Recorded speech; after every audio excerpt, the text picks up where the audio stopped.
Hi, thanks for joining me today. I'm Wilson Bickford and I'm going to paint a fantastic little seascape for you today using oils and painting knives.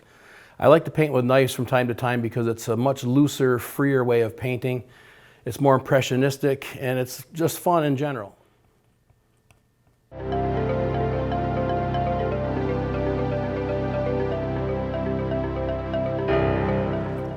I'm going to come in from the top. I'm loading it kind of like I did before, only instead of putting it on the bottom of the blade, now I'm putting it on the top of the blade. And I'll scoop this off to show you. So I've got it on what I'm calling the top of the blade. If I turn that upside down, I'm working from the top down.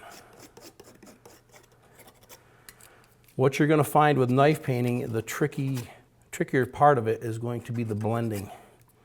It's really not bad once you get used to it. When you're first starting, it's kind of hard to get a grip on it because you don't know what to do. It's not like blending with brushes at all. You're never going to be able to get it really slick and smooth, but that's the whole point. You don't want it slick and smooth. Most people agonize over the fact that they want it to look like a brush painting by the time they're done. I don't. The whole purpose of using knives is because I want it to be impressionistic and loose and textured.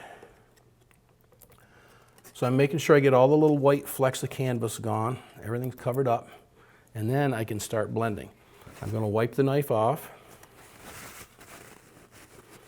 And this is what I call patting, dabbing, and dragging, because that's basically what I'm doing. I'm kind of patting, I'm dabbing, and I'm dragging. I'm smearing those two colors together. And you'll see it kind of starts transitioning them, takes the hard line out. And I'm not afraid to take some of that blue and walk it right back up into that pink. It gives it that mottled look. But for the sky that we're doing, it's perfect. Notice I wipe my knife because if you pick up a lot of paint on it, you can't do the blending as well. If there's paint on your knife, you're painting. If there's not, you're blending.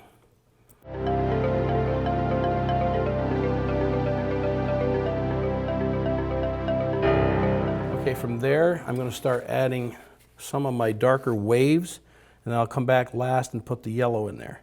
For the darker waves, I'm going to take more blue into this mixture that I had, maybe a little bit of the red, maybe even a touch of that burnt sienna that we haven't really used yet.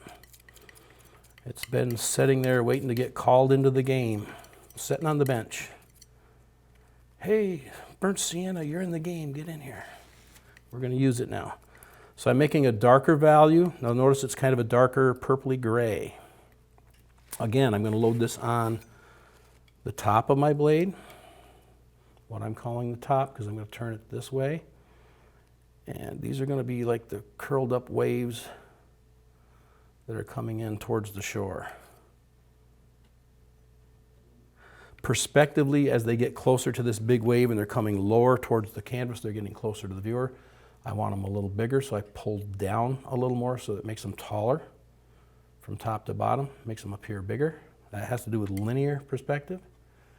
Anything in the distance appears smaller, but it appears larger as it gets closer. And I'm just going to put a few of these in here. I'll put some white caps on the top of them eventually. Out here in the distance, I want them very, very small, so I'm just going to touch with the edge of the blade like this. I can keep them very skinny.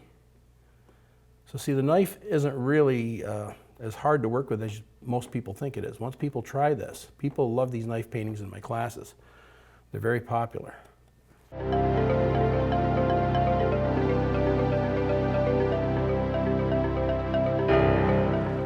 Now we're going to start developing this big crashing wave in the foreground.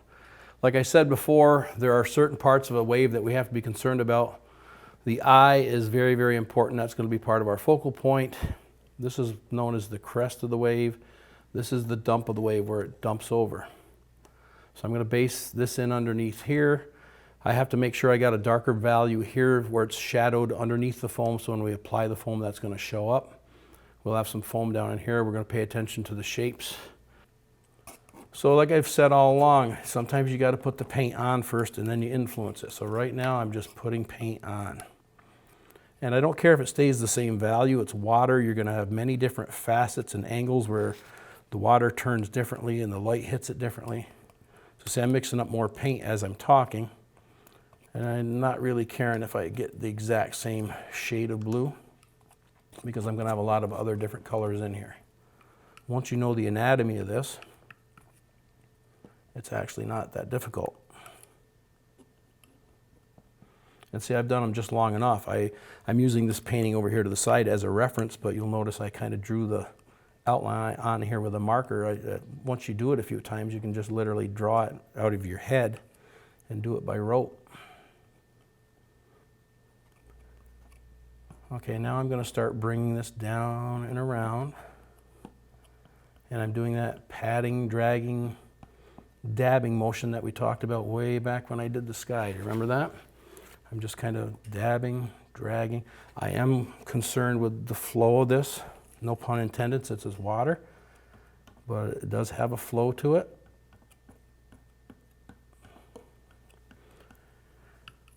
And I definitely want to make sure this stands out from the background, so make sure some of your values here are darker than what you have in the background.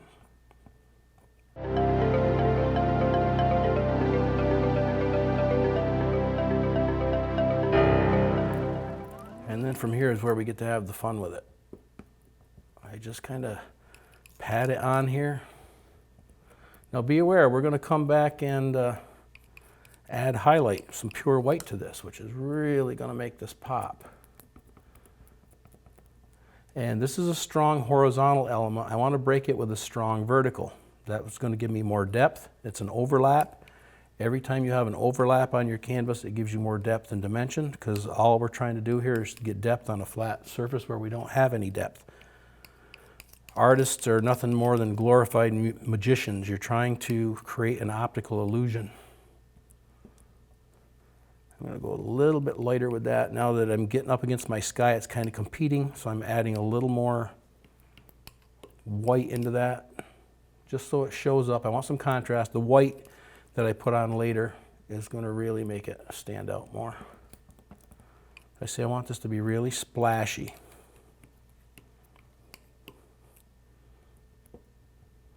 I grant you, it's not showing up great there yet, but it will. Everything in its due time. Make sure you get an uneven edge around there. It's almost like painting clouds. You just want a really loose, uneven edge that's not geometric of any sort. No square edges, no triangles. It just needs to be really frothy.